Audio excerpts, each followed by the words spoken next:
오늘은 무슨 주일이죠? 어린이 주일입니다. 어린아이와 같은 마음을 기뻐하시는 하나님이신데요. 제가 한 분 한 분을 이렇게 보고 오늘 어린이 주일이라는 생각도 해보면서 문득 이런 생각이 들었어요. 우리가 점점 나이만 먹어가지, 그죠? 어린아이와 같이 이 세상을 아직도 잘 모르잖아요. 우리가 그런 우리들을 하나님 아버지께서 사랑하신다는 사실을 우리가 기억하는 오늘 이 예배가 되었으면 좋겠고요. 우리 저를 한번 따라해 주시기 바랍니다. 어린아이와 같은 마음을 가지고 살아갑시다. 우리 옆에 있는 분에게 한번 다시 인사하겠습니다. 어린아이와 같은 마음을 가지고 살아갑시다. 손을 이렇게 드시고 잘 오셨습니다. 환영합니다. 반갑습니다. 인사하겠습니다. 여러분들은 길신교회가 몇 번째 교회세요? 첫 번째 교회이신 분도 계실 거고 또 이사를 와서 저는 여기 두 번째 교회예요 이런 분도 있을 것이고 시골에 살다가 이사 가고 이사 가다가 이사 갈 때마다 너무 멀리 사니까 주로 이사 때문에 직장 때문에 주로 교회를 옮기는 경우가 많은데 저는 몇 번을 교회를 옮겼나 생각을 하고 교회 이름을 한번 써봤거든요. 제가 기억도 나지 않는 갓난쟁이 때 다녔던 교회도 저희 부모님이 두 군데가 있었고요. 거기를 포함해서 한 6군데 정도 다녔더라고요.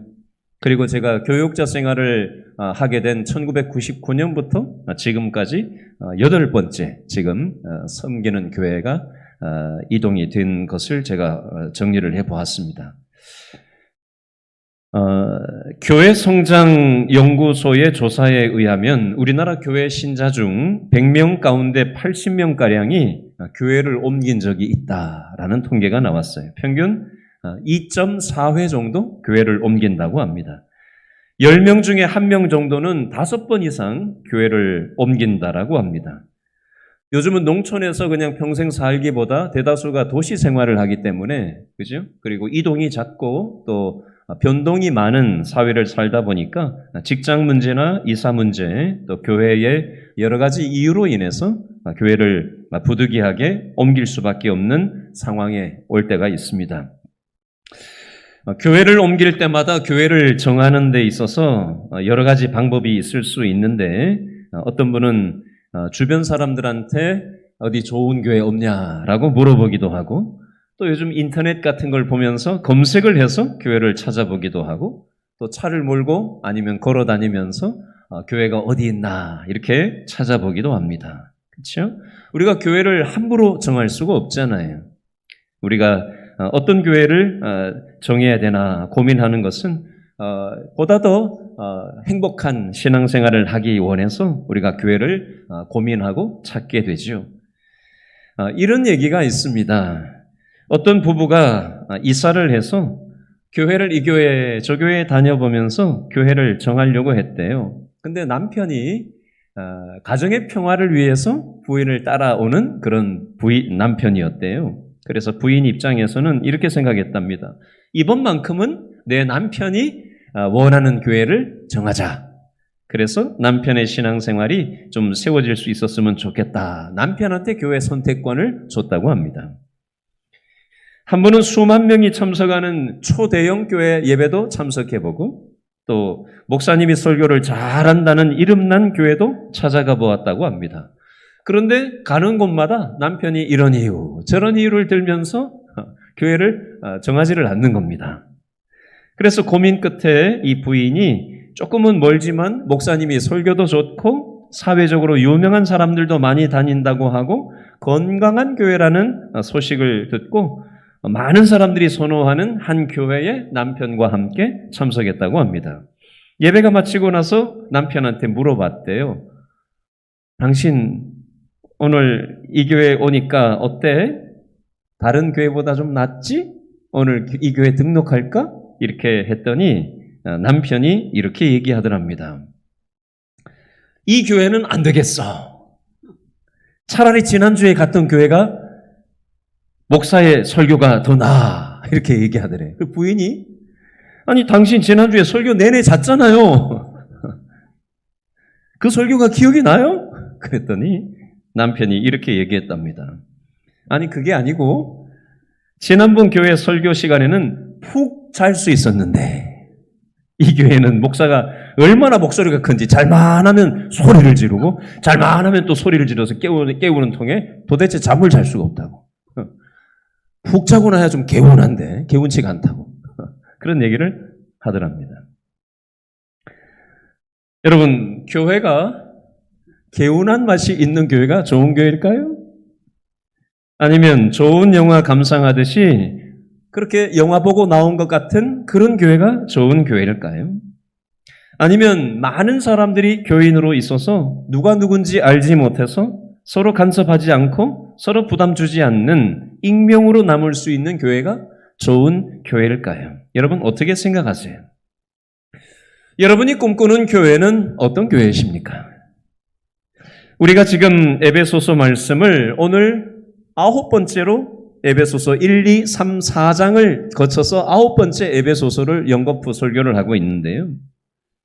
에베소서는 총 6장으로 구성이 되어 있습니다.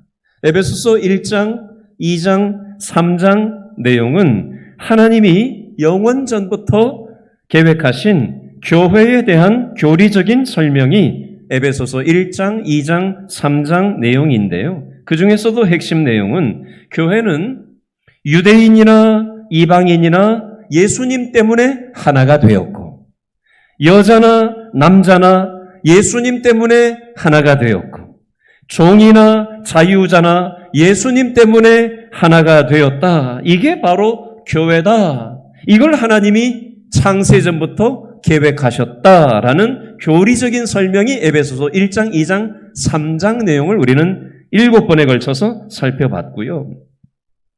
그리고 지난주부터 살펴보게 된 에베소서 4장, 5장, 6장 말씀은 교회 생활을 어떻게 해야 되는가 이 내용이 에베소서 4장, 5장, 6장 말씀이에요. 8번째로 살펴본 지난주 에베소서 4장 1절부터 6절 말씀 중에 3절, 4절, 5절, 6절에 7번 반복 강조되는 단어가 있다고 지난주 설교에서 말씀드렸어요. 3절, 4절, 5절, 6절 동그라미 해놓으셨죠? 교회는 뭐다? 표시 안 해놓으셨어요? 3절, 에베소서 4장 3절, 4절, 5절, 6절 7번 반복되는 단어 동그라미 하셨잖아요, 지난주에. 교회는 뭐다? 하나다. 교회는 하나다. 그게 지난주 핵심 내용이었어요. 교회는 하나가 예수님 안에서 하나가 되어야 한다. 그렇다면 오늘 본문 에베소서 4장 7절부터 16절 말씀에서는 하나가 된 교회가 어떻게 건강하고 성숙된 교회 공동체가 될 수 있을까? 이 내용이 오늘 본문의 핵심이 되겠습니다. 자, 이 그림을 가지고 에베소 4장 13절 말씀을 한 번 더 읽어보겠습니다. 에베소서 4장 13절 말씀 다 같이 시작. 우리가 다 하나님의 아들을 믿는 것과 아는 일에 뭐가 돼요? 하나가 돼요. 첫 번째 목표 온전한 사람을 이루어, 두 번째 목표 그리스도의 장성한 분량이 충만한 데까지 이르리니. 밑줄 그어놓으세요. 온전한 사람 밑줄. 두 번째 그리스도의 장성한 분량이 충만한 데까지 이르리니. 두 번째로 밑줄 그어놓으세요. 자, 이 내용을 설명을 하겠습니다. 교회는 하나가 되어서 어떻게 교회 생활을 하는 거냐? 13절 말씀해 보니까 뭐라고요? 첫 번째 밑줄 온전한 사람을 이루어야 한다. 그게 우리 교회 생활, 신앙 생활의 목표가 되어야 된다라는 것입니다. 온전한 사람이 된다. 무슨 뜻일까요? 여러분, 우리는 교회를 생각할 때 내가 다니는 교회가 좀 건강했으면 좋겠다. 교회가 좀 완전했으면 좋겠다. 온전했으면 좋겠다라고 생각을 하는 경향이 있습니다. 그런데 우리가 놓치는 부분이 있어요. 여러분, 교회에 있어서 내가 포함됩니까? 포함되지 않습니까? 나도 교회 안에 한 구성원으로 포함되는 겁니다. 근데 마치 우리는 어떻게 생각하고 말하고 태도를 취하는 경향이 있냐면 나는 교회 구성원이 아닌 것처럼 쏙 나만 빼놓고 교회가 왜 이래? 교회가 왜 온전하지 못해? 교회는 왜 이럴까? 이렇게 생각하는 경향이 있습니다. 여러분, 내가 건강해야, 내 신앙이 건강해야 내가 속한, 내가 구성원으로 있는 이 교회도 건강할 수 있는 것입니다.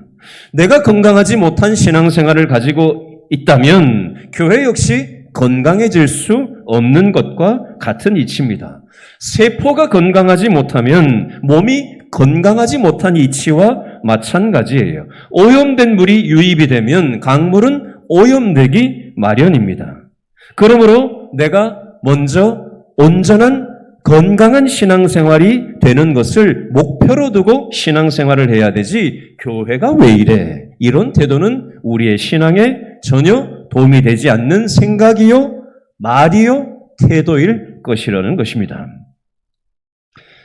여러분, 교회는 두 번째로 13절에 보니까 그리스도의 장성한 분량이 충만한 데까지 이르리니, 굉장히 용어가 추상적으로 표현이 되어 있어서 이게 뭘 얘기를 하려고 하는 건가라고 확 와닿지가 않아요. 제가 이 말씀을 간단하게 그냥 확 들어오게 그냥 바꿔서 이렇게 한번 말씀을 해보겠습니다. 저를 한번 따라해 주시기 바랍니다. 신앙생활은 예수님 보고 하는 겁니다. 여러분, 신앙생활, 교회생활은 사람 보고 하는 게 아니에요. 목사님 보고 신앙생활 하는 게 아니고요. 나 교회 전도한 사람 보고 신앙생활 하는 거 아니에요. 이 지상교회는 완전한 교회가 없고요. 그 누구도 완전한 신앙에는 존재하지 않습니다. 심지어 성경에 나오는 유명한 교회들이 있는데 이 교회들은 온전했을까요? 한번 살펴보겠습니다. 성경에 보면 예루살렘 교회라는 교회 얼핏 들어보신 기억이 있죠? 예루살렘 교회. 예루살렘 교회는, 성경에 나오는 이 예루살렘 교회는 참 좋은 교회였습니다. 그러면 이 예루살렘 교회는 참 좋은 교회였기 때문에 완전한 교회였을까요? 아무런 문제가 없는 교회였을까요? 아닙니다. 이 참 좋은 예루살렘 교회도 구제 문제 때문에 교회 안에 다툼이 있었어요. 오, 예루살렘 교회도 다툼이 있었어요? 예, 다툼이 있었습니다. 에베소 교회라고 있습니다. 이 에베소 교회는 사랑이 식어간 교회였습니다. 유명한 안디옥 교회도 교회 성경에 나오는데요. 이 안디옥 교회처럼 좋은 교회도 선교 문제 때문에 다툼이 있었어요. 자, 뭘 얘기를 하려고 하는 거죠? 어떤 교회가 모델이 될 수 없다라는 것입니다. 그것이 우리에게 목표가 될 수 없다라는 것입니다. 그럼 사람은 어떨까요? 성경에 나오는 유명한 믿음의 사람들을 우리가 모델로 삼고 따라가면 될까요? 뭐 일부분 그럴 수도 있겠죠. 그러나 그 어떤 신앙 좋은 사람이라고 할지라도 우리의 목표가 되면 안 돼요. 왜 그런지 말씀드리겠습니다. 여러분, 성경에 믿음의 조상 하면 누구죠? 아브라함. 그죠? 창세기에 아브라함 하면 믿음의 조상이라고, 믿음 참 좋은 사람이라고 생각을 우리가 합니다. 그런데 이 아브라함이 어떤 몹쓸 짓을 했죠? 자기의 아내를 누이 동생이라고, 자기 살자고 다른 사람한테 자기 아내를 넘겨버린 못난 남편이 바로 아브라함이었는데, 이게 한 번만이 아니라 두 번이나 똑같은 일을 했어요. 야, 믿음의 조상이라고 하는 아브라함도 이렇게 온전치가 못하다는 겁니다. 출애굽기에 나오는 모세는 어땠을까요? 이스라엘 민족을 출애굽하게 한 지도자, 영적 지도자였던 모세는 어땠을까요? 40세 때 혈기가 왕성할 때 사람을 때려 죽여서 살인한 사람이 바로 모세였습니다. 다윗은 어땠을까요? 간음을 하고 살인을 했던 장본인이 바로 다윗이었습니다. 그러면 바울은 어땠을까요? 마가 문제로 성교에 이 마가를 데리고 가야 되느냐 말아야 되느냐 문제를 놓고 바나바하고 싸운 사람이 바로 바울이었습니다. 여러분, 이런 예를 통해서 우리는 뭘 할 수 있지요? 사람을 우리의 모델로 놓고 신앙생활을 할 수 없다라는 것입니다. 자, 에베소서 4장 13절 말씀해 보니까 우리가 다 하나님의 아들을 믿는 것과 아는 일에 하나가 되어 첫 번째 목표 온전한 사람을 이루어 두 번째 목표 그리스도의 장성한 분량이 충만한 데까지 이르리니 밑줄 그으셨어요. 그죠? 그리스도의 장성한 분량이 충만한 데까지 이르리니 다른 말로 아까 뭐라고 따라했죠? 신앙생활할 때 우리는 뭘 보고 따라야 된다? 예수님 보고 신앙생활하는 거다. 여러분 사람 보고 어떤 교회 보고 신앙생활하면은 실망해요.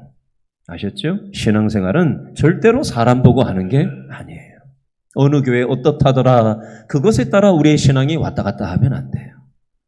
사람은 지상교회는 완전하지 않아요. 신앙생활은 교회 생활은 예수님 보고 신앙생활하면 되는 것입니다. 그러면 어떻게 해야 건강한 교회를 우리가 세울 수 있을까요? 우리가 건강한 교회를 세우도록 하기 위해서 하나님이 우리를 위해서 어떻게 하셨는가? 자, 그 내용이 에베소서 4장 7절에 있는데 하나님이 우리를 위해서 건강한 교회를 세우기 위해서 어떻게 하셨는지 에베소 4장 7절을 읽어보겠습니다. 4장 7절 시작. 우리 각 사람에게 무엇을? 그리스도의 선물의 분량대로 무엇을? 은혜를 주셨나니 하나님이 주셨어요. 우리 각 사람에게 뭘 주셨어요? 그리스도의 선물의 분량대로 은혜를 주셨다. 어떤 은혜인가? 그 내용이 에베소 4장 11절에 있습니다. 에베소 4장 11절을 읽어보겠습니다. 시작. 그가 어떤 사람은 무엇으로? 사도로. 어떤 사람은 무엇으로? 선지자로. 어떤 사람은 복음 전하는 자로. 어떤 사람은 목사와 교사로 삼으셨으니. 여러분 저를 부를 때 뭐라고 부르죠? 목사라고 부르잖아요. 하나님, 여러분 저는 참 부족한 게 많은 사람이에요. 연약함 투성이고 실수 투성이고 참 잘못 살아가는 게 많은 연약하기 짝이 없는 존재예요. 그런데 하나님이 연약하기 짝이 없는 저 같은 사람을 불러내셔서 하나님의 은혜의 통로로 쓰시려고 목사의 직분을 맡겨주신 겁니다. 저는 하나님이 목사로 부르셨어요.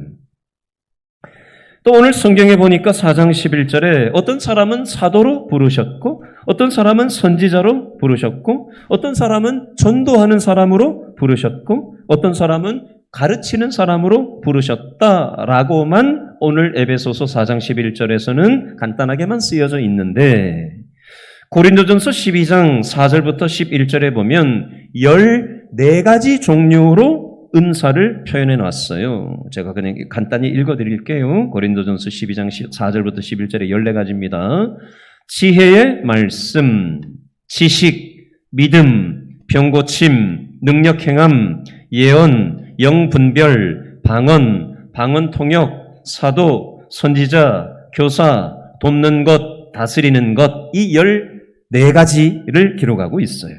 로마서 12장 6절부터 8절에 보면 7가지로 은사를 표현하고 있어요. 로마서 12장 6절로 8절 7가지 읽어드릴게요. 예언, 섬김, 가르침, 권위하는 것, 구제, 다스림, 긍휼, 베품 이 7가지가 기록되어져 있어요. 자, 너무 멀리 있는 얘기고 추상적인 얘기라 여러분들이 이해하기 쉬운 언어로 바꾸어서 예를 하나 들어서 설명을 이 부분을 좀 해보겠습니다. 언젠가 한번 말씀드린 적이 있었지만 다시 한번 인용하겠습니다. 여러분 식당에 가면은 앉아가지고 뭘 하죠? 음식을 시키죠. 주문을 하잖아요. 그렇죠? 그러면 시간이 조금 지나면 음식이 만들어져가지고 이제 종업원이 음식을 쟁반에 담아가지고 이제 손님 테이블로 이제 옮겨주잖아요. 근데 여러 사람이 가가지고 이제 음식을 주문을 해놓고 기다리고 앉아 있었어요. 근데 음식을 잔뜩 이제 큰 이 서빙하는 데다가 음식을 잔뜩 쌓아 올려가지고 담아가지고는 걸어오다가 발을 어떻게 헛디뎌가지고 이게 완전히 뒤집어 엎은 거예요. 와장창 하고 그냥 국물 떨어지고 막 콩나물 튀고 막 음식이 막 여기저기 날아가고 막 다 뒤집어서 난리가 난 거예요. 자, 이때 사람마다 반응이 똑같을까요? 다 다를까요? 다 달라요, 다. 한 사람은 이렇게 반응한 거예요. 걸어올 때부터 저럴 줄 알았다.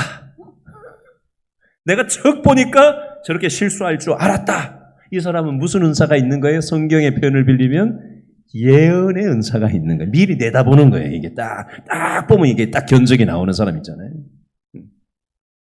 근데 또 옆에 앉아있던 사람은 이렇게 얘기하는 거예요. 다음부터는 그렇게 하지 말고 요렇게 하고 요렇게 하고 요렇게 해서 요렇게 일을 요렇게 하라고. 그러면 그는 실수를 안 한다고.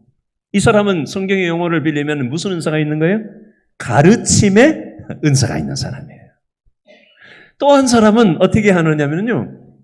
아무 말을 하지 않고 잽싸게 뛰어가가지고 막 어질러지고 막 음식 튀고 막 난리 난 거기를 아무 말 하지 않고 어떻게 해줘요? 음식을 담아주고 쓰레받게 가져와서 치워주고 쓸어주고 도와주는 거예요. 이 사람은 무슨 은사가 있는 거예요? 봉사의 은사가 있는 거예요. 섬김의 은사가 있는 거예요. 또 한 사람은 어떻게 하는지 아세요? 쫓아가가지고 여러분 음식 가지고 오다가 그걸 뒤집어 엎어가지고 난리법석을 피웠으니 이 종업원 마음이 어떻겠어요? 마음이 안 좋고 힘들 거 아니에요. 그죠? 미안하기도 하고 여러 가지 복합적인 감정이 들 거 아니에요? 그랬더니 한 사람이 쫓아가가지고 어디 다친 데 없냐고. 괜찮냐고. 응? 괜찮다고. 등 두드려주면서 이렇게 얘기하는 사람이 있어요. 자, 똑같은 사람인데 사람마다 어떤 사람은 내 저럴 줄 알았어. 다음부터는 그러지 마. 괜찮냐? 말없이 도와주는 사람. 사람마다 다 다른 거예요, 모양이. 그죠? 오늘 에베소서 4장 7절에 보니까 우리 각 사람에게 그리스도의 선물의 분량대로 각각 다른 은사를 하나님이 주셨다는 거예요. 그 은사의 내용이 에베소 4장 11절에 어떤 사람은 사도, 어떤 사람은 선지자, 어떤 사람은 복음 전하는 자, 어떤 사람은 목사와 교사의 역할을 하면서 교회를 건강하게 하도록 하나님께서 이런 은사들을 각 사람에게 다르게 선물로 주셨다라는 내용이 되겠습니다. 그러므로 저와 여러분들에게도 하나님께서 교회를 건강하게 만들도록 하기 위해서 하나님께서 저와 여러분에게도 각각 은사를 주셨을까요? 안 주셨을까요? 주셨어요. 어떤 사람은 치매 걸린 어른들을 보면 귀엽대요. 젊은 여자 청년이 저한테 얘기했어요. 20대인데 20대 여자 청년인데 치매 걸린 어른들을 보면 귀엽대요. 그렇게 사랑스러울 수가 없대요. 우리 할아버지, 우리 할머니도 아니에요. 그래서 그걸 전공하고 자기는 평생 어른들을 돌보는 그런 일들을 하나님이 사명감으로 주셔서 그 일을 하겠다라고 하는 여자 청년이 저한테 얘기했던 적이 있어요. 어떤 사람은 아픈 사람을 보면 그냥 못 지나가요. 왜요? 내가 아파봤거든요. 내가 몸이 아파봤고 그 몸 아픈 것 때문에 얼마나 힘든다는 것을 참 뼈가 깎이는 고통스러운 경험이 있었기 때문에 아픈 사람한테 마음이 쓰이는 거예요. 남들은 그냥 휙휙 지나치는데 그 사람은 그게 아닌 거예요. 어떤 사람은 못 배웠어요. 초등학교, 국민학교도 잘 못 나왔어요. 그랬더니 그게 한이 되잖아요. 그러니까 그 교육 사업을 위해서 애를 쓰시는 분들이 있어요. 하나님은 각자의 성장 과정에서 각자의 기질대로 하나님께서 그 사람의 눈높이에 맞게 하나님께서 교회 공동체를 세우기 위해서 여러분 교회 공동체는 이 담벼락 안에 갇힌 개교회만 교회가 아니에요. 교회는 크게 보면 큰 거시적인 차원에서 보면 하나님의 나라를 향해서 우리는 생각할 줄 알아야 돼요. 개교회주의가 되고 우리 교회만 생각하는 좁은 이기적인 교회 중심주의는 하나님의 정신이 아니에요. 하나님 나라라고 하는 큰 그림을 가지고 우리 교회만이 아니라 다른 교회, 큰 교회도 중요하지만 개척교회도 돌볼 줄 아는 마음. 그리고 물리적인 교회만 교회가 아니라 우리가 정치, 경제, 사회, 문화, 교육, 언론, 스포츠, 미디어, 외교, 국방 각 영역마다 하나님의 정신을 세워나가는 것이 하나님께서 세우고자 하는 하나님 나라의 방식이에요. 우리는 교회 생활을 지역적인 물리적인 벽돌 건물 안에 우리 교회 안에 국한시켜 놓으면 안 돼요. 이건 굉장히 좁은 교회에 대한 생각입니다. 왜곡된 생각이에요. 하나님은 우리에게 교회만 섬기라고 부르지 않으셨어요. 우리의 가정을 돌보고 직장을 돌보고 정치, 경제, 사회, 문화, 교육, 국방, 외교, 언론 각 영역마다 우리가 있는 그 자리에서 우리에게 주신 은사를 가지고 하나님의 정신으로 그것을 세우는 것이 바로 교회를 세우는 것입니다. 여러분, 오늘 말씀을 통해서 세 가지 측면으로 교회를 어떻게 세워야 되는가를 좀 살펴보려고 합니다. 자, 에베소 4장 12절 말씀을 읽어보겠는데요. 세 가지 측면으로 교회를 어떻게 세워야 되는가라고 말씀하고 있어요. 에베소 4장 12절을 읽어보겠습니다. 12절 시작. 이는 첫 번째는 성도를 온전하게 하여 밑줄 그으시고 성도를 온전하게 하여. 두 번째는요. 봉사의 일을 하게 하며 두 번째고요. 세 번째는요. 그리스도의 몸을 세우려 하심이라. 아멘. 하나님이 왜 7절에 우리에게 은사를 주셨다고요? 12절에 이는 첫 번째 성도를 온전하게 하게 하시려고, 두 번째는 봉사의 일을 하게 하시려고, 세 번째는 그리스도의 몸, 교회를 세우게 하시려고 하나님께서 각 사람에게 은사를 주셨다는 겁니다. 먼저 첫 번째, 하나님께서 성도를 온전케 하기를 원하시는 거예요. 자, 여러분 여기에서 온전하다라는 온전이라는 단어에다가 동그라미를 한번 해보실래요? 온전이라는 단어가 있죠, 표현이. 자, 이 온전하다라는 말은 의학적인 표현으로 바꿔서 얘기하면, 여러분 뼈가 골절된 경험이 있으세요? 없어요? 옆에 가족들이 그런 적 있으시죠? 본인이나 옆에 있는 분이. 그렇죠? 뼈가 위골되고 골절되었으면 그거 가만 내버려 둬야 돼요. 다시 잘 맞춰야 돼요. 다시 잘 맞춰야 되죠. 이걸 온전하다라고 얘기하는 거예요.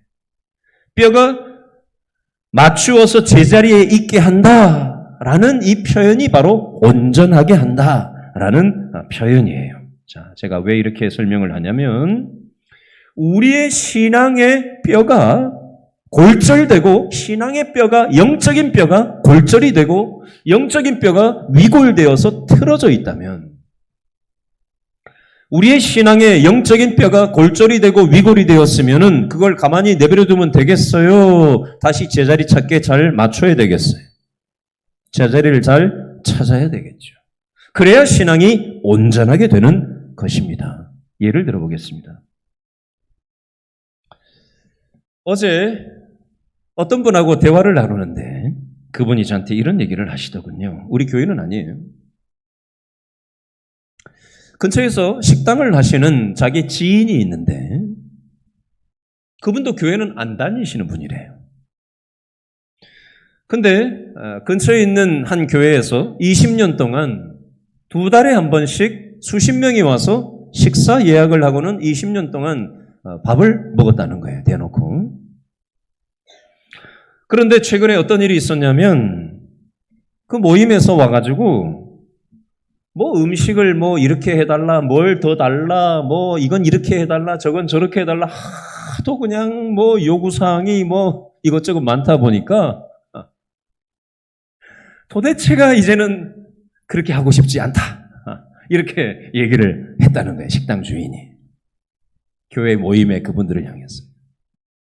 물론 모든 사람들이 다 그렇게 한 건 아니고 그 대표자 되는 사람이 그렇게 좀 까다롭게 한 모양이에요. 근데 그것으로 끝난 게 아니고, 끝났다면 제가 얘기를 안 할 텐데, 교회 다니는 그 대표자 된다는 그 성도가 이렇게 얘기를 했대요. 식당 주인한테. 그렇다면 경찰에 고발을 하겠다. 말도 안 되는 얘기를 했다는 거예요. 그리고 거기다 한술 더 떠가지고 동네방네 소문을 다 내겠다. 협박이죠, 이거 완전히. 그래서 제가 그 얘기를 듣고는 어떻게 교회 다니는 사람이 그렇게 했을까요? 제가 목사인 걸 이분이 알거든요. 이분은 제 전도 대상자였는데 지금 다른 교회 나가세요. 매주 나가세요. 근데 교회 안 다니는 식당 자기가 아는 주인이 그런 상황을 최근에 듣고 그 얘기를 본인한테 했던 걸 저한테 이제 전해 주신 거예요. 제가 그 얘기를 듣고 이런 생각을 해봤습니다. 우리 한국 교회의 모습, 그리고 나의 신앙의 모습은 과연 어떤가? 그분이 저한테 이런 얘기를 하셨거든요. 조금만 양보하면 될 텐데, 조금만 손해보면 될 텐데. 손해보지 않으려고 하고 양보하지 않으려고 하는 혹시 우리의 신앙생활이 십자가 정신을 상실한 기독교는 아닌가? 예수님이 빠져버린 그런 기독교는 아닌가?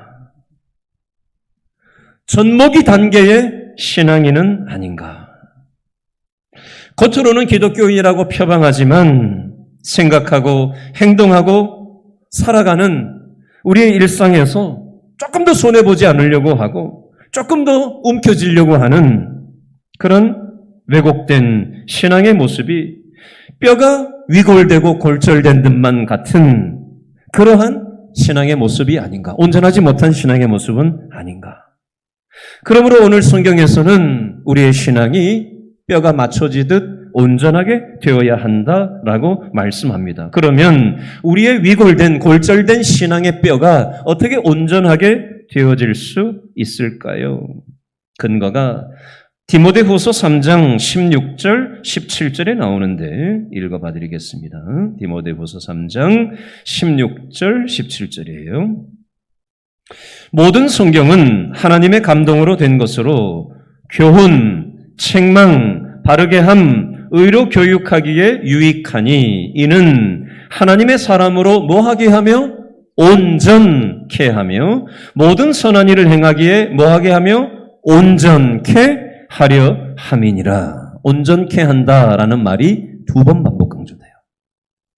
무엇이 성도들을 온전하게 할 수 있다라고 얘기하는 거죠? 하나님의 말씀이, 성경이, 하나님의 말씀이 우리에게 교훈을 주고 책망하고 바르게 살도록 만들고 의로 교육하기에 유익하게 만든다. 무엇이? 성경 말씀이 우리의 위골된 골절된 우리의 신앙의 뼈를 온전케 만들고 온전케 만든다라는 것입니다. 여러분, 교회의 역사를 살펴보면 언제 교회가 쇠퇴를 했나? 공통점이 하나 있는데요. 저를 따라해 보시기 바랍니다. 하나님의 말씀이 빛을 잃을 때 교회는 쇠퇴한다. 교회 역사만 그런 게 아니에요. 저와 여러분의 개인의 신앙도 마찬가지입니다. 내가 말씀을 가까이 하지 않으면 우리 개인의 신앙은 쇠퇴할 수밖에 없습니다. 여러분, 우리가 매달 넷째 주에 올해 들어서 구역 예배 드리는 주일로 우리가 드리고 있어요. 여러분들이 협조를 잘 해주셔서 보통 때는 한 40여 명 남짓 구역 예배 통계를 뽑아보면 참석하던 것이 지금 지난달, 이번 달 통계를 뽑아보니까 지난주는 한 112명이 지금 참여를 했어요. 교회 전 장소에서 오후 예배를 우리가 양보하더라도 구역 예배를 우리가 살려야 되겠다라는 마음을 가지고 영적인 믿음의 공동체가 되어야 되겠다라는 이 비전을 우리가 어떻게 실천에 옮길 수 있을까 고민하던 중에 이 방식으로 한번 해보자라고 정책당에서 결의를 하고 우리가 교회적으로 매달 넷째 주에 온 구역이 각 장소에서 지금 진행을 하고 있어요. 많은 숫자가 한 구역에 빼지 않고 다 참석하는 것 굉장히 중요합니다. 그러나 여기에서 한 걸음 더 나아가야 돼요. 구역 예배의 중심은 하나님의 말씀이라야 합니다. 하나님의 말씀이 빠져버린 구역 모임은 개모임이 될 수밖에 없어요. 개모임은 세상에서도 얼마든지 할 수 있어요. 오히려 교회의 사람들보다 더 친한 인간적인 친목을 도모할 수 있습니다. 왜냐하면 내가 맞는 사람들끼리 만났기 때문에 그래요. 교회는 내가 원해서 구역이 구성된 게 아니잖아요. 그렇죠? 그러므로 영적 공동체인 구역은 하나님의 말씀이 중심이 돼야 되고, 이 말씀이 중심이 될 때 디모데후서 3장 16절 17절 말씀처럼 교훈하시고 감동을 주시고 책망하시고 우리가 영적인 뼈가 위골되고 골절된 부분이 다시 온전케 되도록 하는 그 힘이 바로 하나님의 말씀에서 온다라는 것입니다. 그래야 우리의 공동체가 영적인 공동체로 되살아날 수 있다라는 것입니다. 두 번째로 7절 말씀에 나오는 하나님께서 우리 그리스도인들에게 각각 은사를 주신 이유가 무엇이냐? 12절 말씀에 보니까 두 번째 어디다가 밑줄 그으셨죠? 에베소 4장 12절에 보니까 두 번째 뭘 하게 하려고? 봉사의 일을 하게 하며 밑줄 그으셨죠. 봉사의 일을 하게 하시려고 우리에게 은사를 주셨다는 거예요. 여러분 교회에 오실 때 이렇게 얘기하시는 분들이 있어요. 여러분 말이라는 건 우리의 사고를 담고 있는 거예요. 이런 말은 좀 앞으로는 좀 피하셨으면 좋겠어요. 어떤 말이냐면요. 예배 보러 간다. 예배 보러 간다. 설교 들으러 간다. 이 말은 여러분 무언가 이렇게 구경하는 것 같은 느낌을 줘요. 그 말 자체가. 물론 마음은 그게 아닌 건 압니다. 그러나 이런 말 속에 우리가 예배를 어떻게 규정하는가가 배어 나오는 거예요. 오늘 목사 설교 잘하나 못하나 한번 보자. 이런 어떤 마음의 태도로 예배에 앉아 있는다고 생각해 보세요. 하나님이 그 마음 기뻐하시겠어요? 그건 예배의 정신이 아니거든요.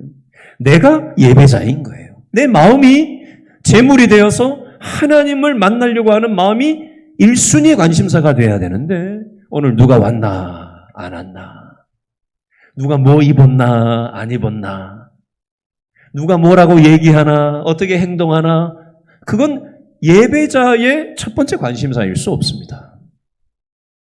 우리는 하나님을 바라보고 신앙생활을 하는 거고요. 하나님을 만나기 위해서 예배 오는 거예요. 물론 우리의 일상에서도 하나님을 만나지만 예배당에 와서 예배를 통해서 초월적인 하나님과 우리는 교통하는 시간인 것입니다. 그리고 하나님께서 우리에게 주신 은사를 가지고 뭘 하는 거예요? 교회 생활 속에서 서로 봉사의 일을 하는 겁니다. 올해 들어서 우리가 구역별로 식당 봉사를 하고 남자 2명씩 설거지 봉사를 교대로 하고 있어요.